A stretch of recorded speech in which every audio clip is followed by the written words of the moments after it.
నీ చీకటి పోవాలి, వెలుగు రావాలి. నీ పాపం కడగాలి, కొత్త జీవం కావాలి. ప్రభు దారి చూపిస్తాడు, ఆశను ఇస్తాడు, నీ హృదయం మారుస్తాడు, నీకు ప్రేమను ఇస్తాడు. ఈ రిపెంట్ కాన్ఫరెన్స్ దేని కొరకు? ఒక నూతన ప్రారంభం కొరకు.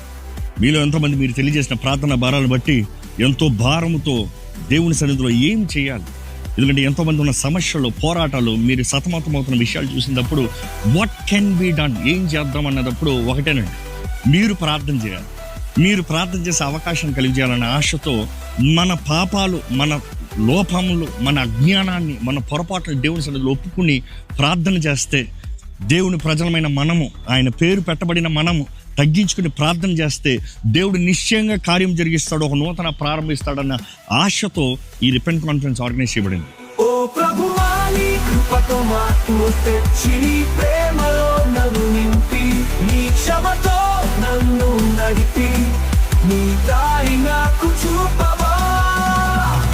3 రోజులు బలమైన ఆరాధన, దేవుని వాక్యం ద్వారా మనం సరిదిద్దుకునే వాక్యములు, అదే రీతిగా దేవుని సన్నిధిలో ప్రార్థనతో, విజ్ఞాపనతో బలమైన విడుదల, జయము, స్వతంత్రత కార్యాలని పొందుకుందాం. మీ భారాన్ని తీసుకుని రండి, దేవుని పాదాల దగ్గర పెట్టి ఆయన ఇచ్చే స్వతంత్రతతో ఇక్కడ నుండి వెళ్దామండి.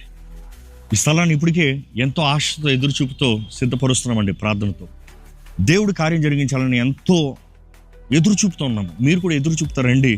ఎదురుచూపు కలిగిన వారి జీవితంలో దేవుడు నిశ్చయంగా కార్యం జరిగిస్తాడు. అదే సమయం అవసరతలు ఉన్నవారు, పోరాటాలు ఉన్నవారు, మీకు తెలిసిన బంధుమిత్రులు, స్నేహితులు ఎవరైనా సరే, వారికి ప్రార్థన సహాయం కావాలంటే వారిని కూడా తోడుకుని రండి. వారు దేవుని సన్నిధిలో జతపరచబడాలంటే తోడుకుని రండి. వారి జీవితంలో ఒక ఆశీర్వాదకరంగా మీరు మారండి.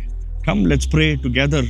దేవుడే నిశ్చయంగా తగ్గించుకున్న వారి జీవితంలో కార్యం జరిగించినట్లుగా ఎదురు చూద్దాము, ఆశపడదాము.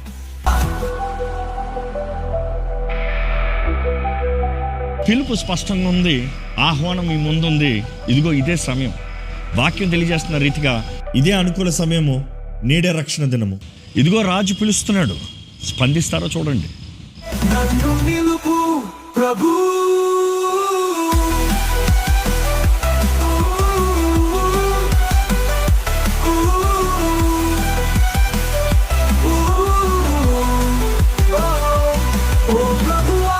కృపతో మార్పు తెచ్చి, నీ ప్రేమలో నన్ను నింపి, నీ క్షమ